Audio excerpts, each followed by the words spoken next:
Hindu phobia मतलब हिंदुओं को बदनाम करने का पूरा प्लान कैसे तैयार होता है। आप सोशल मीडिया पर जो पढ़ते हैं, हिंदुओं के बारे में जो लिखा जाता है, देवी देवताओं पर जो टिप्पणी की जाती है, उसकी स्क्रिप्ट कहां से तैयार होती है। पहली बार हिंदू फोबिया पर एक गहन रिसर्च की गई। हिंदुओं के बारे में बहुत सारे code word Twitter, Facebook, Instagram पर लिखे जाते हैं। क्या आप जानते हैं ये सारे शब्द ईरान और पाकिस्तान में गढ़े जाते हैं। आप नोटिस करेंगे हिंदुओं को लेकर, हिंदुओं की मान्यताओं को लेकर अचानक सोशल मीडिया में मीम्स बड़ी तेजी से बढ़े हैं। ये कहां बनाए जा रहे हैं, इसके लिए पैसे कौन खर्च कर रहा है और इसके पीछे असली प्लान क्या है। हिंदू फोबिया को डिकोड करने के लिए आज हम आपको एक ऐसी स्टडी, एक ऐसी रिपोर्ट दिखाने जा रहे हैं जिसे हिंदू और मुस्लिम भाइयों दोनों को देखना चाहिए, क्योंकि देश के कुछ दुश्मन बाहर बैठकर सिर्फ सोशल मीडिया के जरिए दो धर्मों के लोगों को लड़ाना चाहते हैं।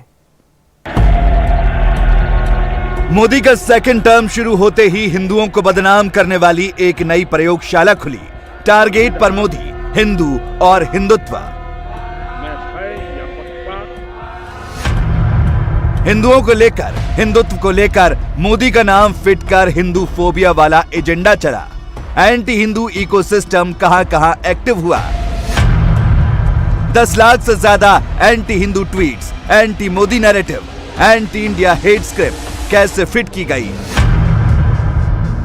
इंडिया से, अमेरिका से, कनाडा से, ब्रिटेन से, ऑस्ट्रेलिया से, ईरान से, पाकिस्तान से दिन रात हिंदुओं के खिलाफ, मोदी के खिलाफ हेट प्रोपेगेंडा कैसे चलाया गया। 41 महीनों की विस्फोटक टाइमलाइन की डिटेल आई है। बहुत बड़ा खुलासा हुआ है। एक एक डिटेल चौंकाने वाली है, हैरान करने वाली है।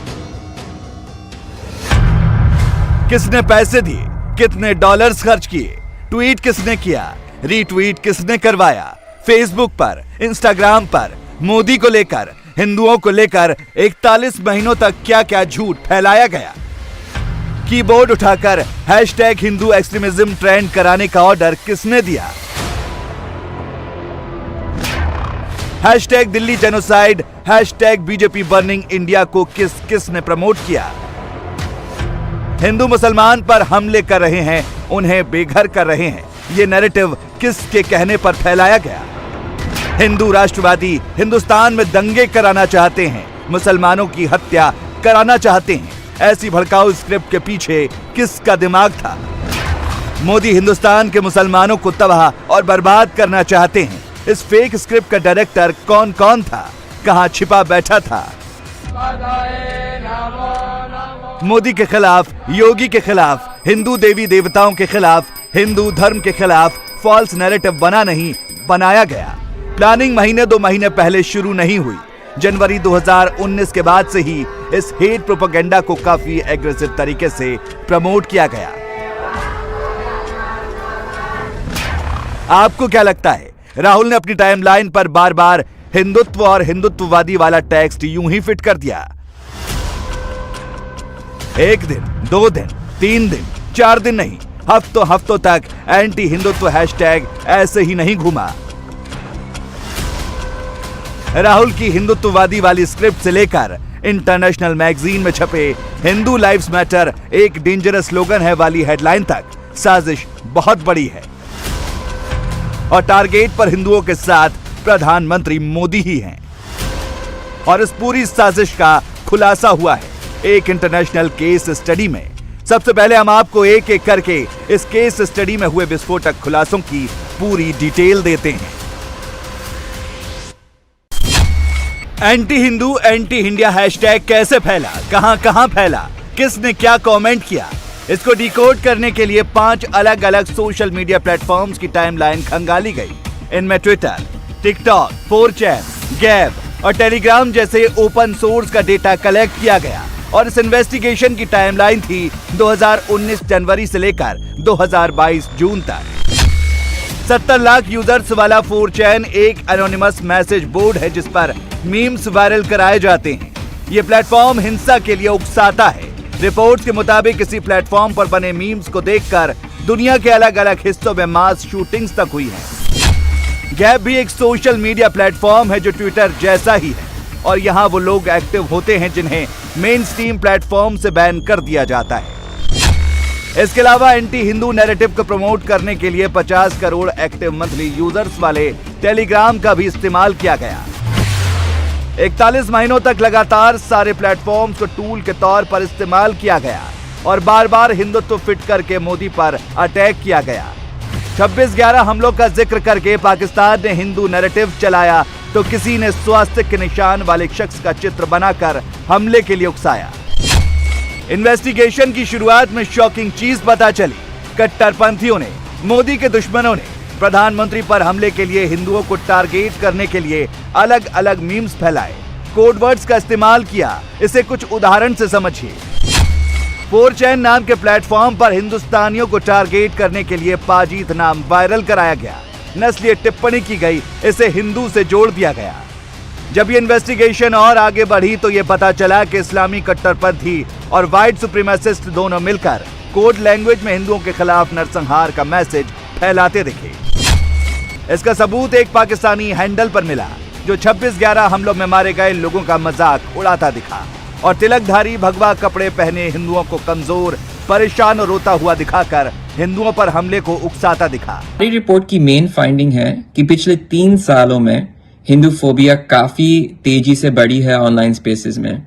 इन पर्टिकुलर हमारे पेपर में ये दिखाया गया है कि पाजीत शब्द एक नया शब्द है जिसका उपयोग 2019 से कई गुना ज्यादा अब 2022 में यूज हो रहा है। हिंदू फोबिया जो हम देख रहे हैं वो केवल पिछले 3 या 8 साल की बात नहीं है।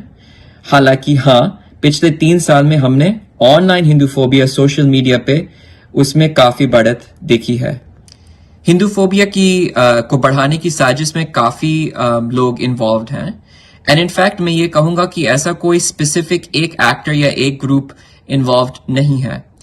हमारी रिपोर्ट की तहत जो सबसे ज्यादा इस में सम्मिलित हैं वो हैं यहाँ के यानी यूएस के white nationalist extremist groups and इसके अतिरिक्त जो ग्लोबल एक इस्लामिस्ट नेक्सस है जो कि बहुत सारे ग्रुप्स एंड बहुत सारे देशों को कंप्राइज करती है, वो भी इसमें सम्मिलित है।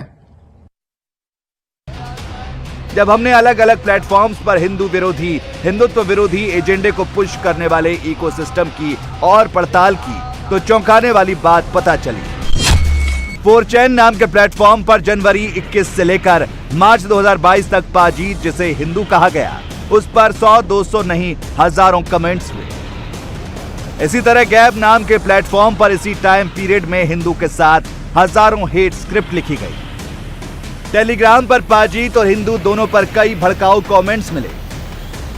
यहां नोट करने वाली बात यह है कि 2019 से पहले पाजीत शब्द का जिक्र करके हिंदुओं और हिंदू धर्म को टारगेट करने की बात सामने नहीं आती थी, मगर 2020 के बाद इसमें अचानक तेजी आई और आज इस टर्म को हर रोज 250 बार से ज्यादा इस्तेमाल किया जाता है।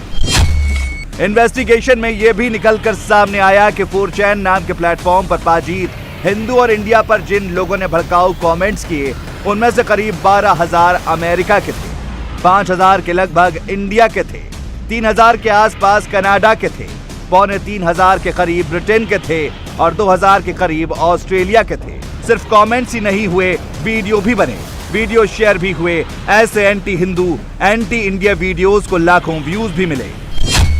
एग्जाम्पल के तौर पर कैलिफेट रिवाइव नाम के हैंडल से गजवाए हिंद की कॉल दी गई। मोदी मुसलमानों पर अत्याचार कर रहा है जैसा नैरेटिव सेट करने की कोशिश हुई। हिंदुस्तान में मुसलमानों का बोलबाला होगा, हिंदुओं का हाल बुरा होगा, ऐसे मीम्स भी वायरल कराए गए। हर बार हिंदुओं को कमजोर दिखाया गया। नवंबर 21 में पराग अग्रवाल जब ट्विटर के सीईओ बने तो ब्राह्मण ऑक्यूपाइड गवर्नमेंट वाला टैक्स ट्रेंड कराया गया, हिंदुओं को नीचा दिखाया गया। मकसद सिर्फ हिंदुओं के खिलाफ एजेंडा चलाना नहीं था, हिंदुस्तान को कमजोर साबित करना था। तभी तो राष्ट्र, हिंदू, नेशनलिस्ट, रिलीजन जैसे शब्दों को बार बार फैलाया गया। इसमें ईरान का भी बहुत बड़ा रोल था। यानी देश के भीतर हो या देश के बाहर, मोदी के ऐसे दुश्मनों का हिंदुत्व के बहाने सियासी स्कोर सेटल करने वाले कैरेक्टर्स का इरादा एक ही था, इंडिया में पॉलिटिकल अनरेस्ट पैदा करना, दंगा फसाद कराना, माहौल बिगाड़ना, हिंदू और मुसलमानों के बीच खाई पैदा करना। अब ये भी देखिए किसके लिए और क्या क्या फैलाया गया। 2020 के दिल्ली दंगों के दौरान बार बार ये थ्योरी घुमाई गई कि भारत के हिंदू दिल्ली की सड़कों पर मुसलमानों की हत्या कर रहे हैं। हिंदुओं को बदनाम करने के लिए, मोदी को टारगेट करने के लिए इस ट्रोल आर्मी ने बाकायदा ह्यूमन राइट एक्टिविस्ट, इंटरनेशनल अखबार और टीवी चैनल्स को टैग किया। वो सिर्फ एक नहीं था, और भी हैशटैग थे, जैसे India out, Hindu Nazi, Sanghi Nazi, free Assam, free Kashmir, free Nagaland. This research project was about Hinduphobia and a case study of anti-Hindu disinformation on social media platforms. We began with open source intelligence analysis to identify the ethnic slurs, slogans, and code words that extremist communities were using against Hindus. We then examined this data quantitatively by looking at the surge in these terms over time, and what we found is that anti-Hindu ethnic slurs and terms and memes have been increasing over time. We then examined state-sponsored Iranian troll accounts from the Twitter Information Operations dataset of more than 1 million tweets. What we found is that Iranian state-sponsored troll accounts were pretending to be authentic Pakistani users and propagating anti-Hindu disinformation to inflame conflict between Hindus and Muslims. जो लोग हिंदुत्व को target करके मोदी को कमजोर करना चाहते हैं, India को लेकर इंटरनेशनली फॉल्स नैरेटिव बनाना चाहते हैं, दरअसल वो कुछ और नहीं, पिछले 8 सालों से चला रहा प्रपंच है। सबकी पीड़ा ही यही है कि मोदी हिंदुस्तान के प्रधानमंत्री हैं और यही उनसे बर्दाश्त नहीं हो रहा। जो हिंदुत्व पर लेक्चर देते हैं वो जंतर मंतर की ये तस्वीरें भूल जाते हैं। प्रदर्शन हिंदू भी करते हैं, सड़कों पर भगवाधारी भी उतरते हैं, मगर पत्थर नहीं चलते, सब शांति से निपट जाता है। एक सतर्क समाज, हमने दिल्ली में लोगों को निमंत्रण किया। 2 दिन के समय में 70,000 लोग इकट्ठा होकर के मंडी हाउस से पार्लियामेंट तक, जंतर मंतर तक गए थे। एक सतर्क समाज, एक संगठित समाज, एक सतर्क सरकार, यह दोनों का मिलकर काम करना इतना मजबूत है कि दुनिया में हमारे विरोध करने वाली जितनी भी शक्तियां हैं, उन सब शक्तियों का हम मुकाबला करके उनको परास्त कर सकेंगे। इस सदी में भारत के उदय को कोई रोक नहीं पाएगा। मगर जब धर्म विशेष के लोग सड़कों पर निकलते हैं तो पत्थर चलता है, सिर फूटता है, आग लगती है। गुस्ताख नबी की एक ही सजा, सर तन से जुदा। ऐसा लगता है मानो सर तन से जुदा का नारा लग जाना धर्म विशेष के लिए न्यू नॉर्मल है। उनके खिलाफ कड़ी निंदा सिर्फ बंद कमरों में होती है, सड़कों पर कोई नहीं निकलता। सर तन से जुदा वालों के खिलाफ कोई ओवैसी या कोई और भाईजान प्रदर्शन नहीं करता। दरअसल सबके डायरेक्टर यही हैं, जो बार बार यही रटते रहते हैं कि हिंदुओं को नीचा दिखाओ, मोदी के खिलाफ माहौल बनाओ। जिहादी कट्टरवादी जो तत्व है वो आम मुसलमान को भड़काकर इस रास्ते पे ले जाने का प्रयत्न करते। एक ऑर्डिनरी मुस्लिम परिवार, उसकी चिंता क्या होगी? रोजी की होगी, रोटी की होगी, बच्चों को पालने की होगी, शिक्षा की होगी। इस सब में से हटा करके उसको हिंसा के मार्ग पे ले जाना, अवैध कामों के लिए बढ़ाना, इस तरह का साहित्य बेचना। दंडित तो ये लोग होते हैं ना जो इस तरह का साहित्य बेचने के लिए कुछ थोड़े से रुपए के लालच में जाते हैं। मुसलमानों में भी एक सुधारवादी आंदोलन खड़ा होना चाहिए जो इन तत्वों का निषेध करे। हिंदू देवी देवताओं के अपमान के मामले में, हिंदुओं की भावनाओं से खिलवाड़ के मामले में मोहम्मद जुबैर पर कार्रवाई होती है तो सब जुबैर जुबैर करने लगते हैं। मोदी ने जुबैर को पकड़ा, ये कर दिया, वो कर दिया, चिल्लाने लगते हैं। जुबैर को डिफेंड करने वाले ये वही लोग हैं जो या तो हिंदू से चिढ़ते हैं या मोदी से नफरत करते हैं। अजमेर में खड़े होकर हिंदुओं पर राज करने की धमकी देने वाला सरवर चिश्ती पहले भड़काता है, आग लगाता है, फिर सर्वधर्म संभाव के नाम पर कैमरे वाली मोहब्बत दर्शाता है, फूल बरसाता है, मगर सरवर का बेटा ऑन कैमरा हिंदुओं को धमकाता है, हिंदू धर्म के खिलाफ अनाप शनाप फैलाता है। मैं उनसे एक सवाल करना चाहता हूं नुपुर शर्मा से कि 333 करोड़ खुदाओं का एग्जिस्टेंस फिर कैसे माना जाएगा? ये कैसे लॉजिकल है? एक खुदा का तो समझ में आता है जिसपे पूरी इंसानियत का इजमा है, हम कलेक्टिवली तमाम इंसान चाहे वो किसी भी रिलीजन के हो, एग्जिस्टेंस ऑफ गॉड पे जो एब्सोल्युटली वन है। 333 करोड़ खुदा, 333 million gods, a whole sale of gods, उसको कैसे माना जाएगा? और मैं सोचता हूं अगर इंसान को 1000 साल की भी जिंदगी मिले तब भी वो 333 करोड़ खुदाओं को राजी नहीं कर सकता, not in a least bit. दूसरी बात, नुपुर शर्मा से फिर मैं पूछूंगा, according to Hindu mythology Vishnu ji के 10 अवतार हैं, 10 अवतार, उनमें से कुछ इंसान जैसे कहते हैं कि ये इनकारनेशन है, उनमें से कुछ इनकारनेशन इंसानों वाले हैं, उनमें से कुछ इनकारनेशन वाले हैं, और कुछ इनकारनेशन ऐसे हैं जो आधे इंसान और आधे। तो प्लीज नुपुर शर्मा मुझे बताएं कि इस 10 अवतार ये क्या लॉजिकल है, ये प्रैक्टिकल है कि एक भगवान आप कह रहे हो उसे भगवान है, वो 10 अवतार में आता है के अलग रूप में, इंसानों के अलग रूप में, और फिर एक फ्यूजन के रूप में।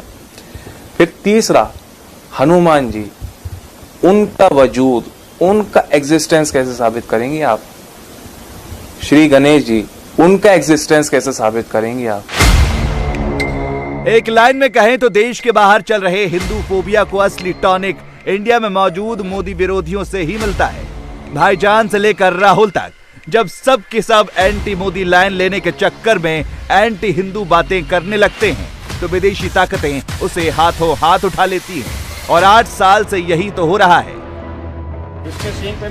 ऐसे लोगों को समझना ही होगा कि हिंदुत्व सिर्फ धर्म ही नहीं, एक स्वभाव है, एक विचार है, इसमें भाईचारा भी है, प्यार भी है और दुलार भी है। इसके सींग पे भी तेल तो लगा दो। तेल वो मंगा दिया। नंदी काहे अकेले है इसलिए नाराज है रे? हैं? अरे काहे नाराज है रे? हैं? काहे नाराज है?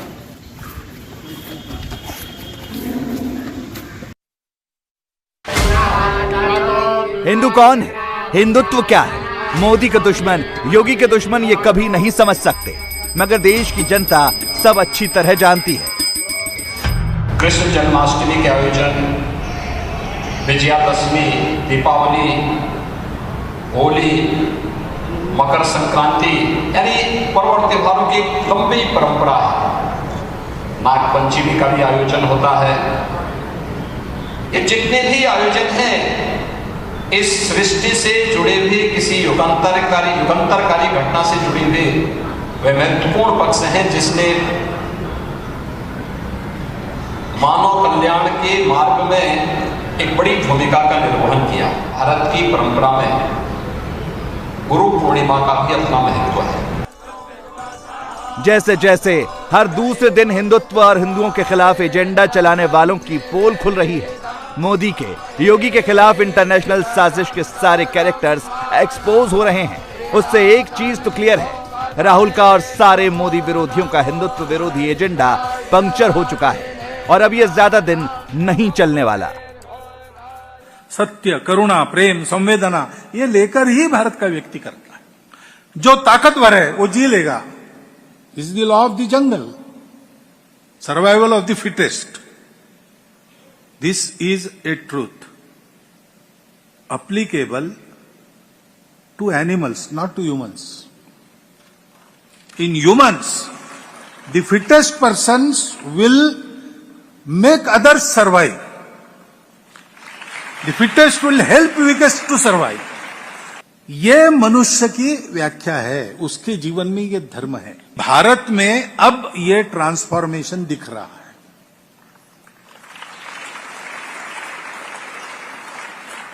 अब दिख रहा है, इसका मतलब अभी हुआ है ऐसा नहीं है। भारत के इस नवोत्थान का सूत्रपात 1857 के बाद जो विचार मंथन हुआ उसमें से हुआ। उस समय स्वामी विवेकानंद जैसी विभूतियां हो गई, उन्होंने हमको एक दिशा दिखाई।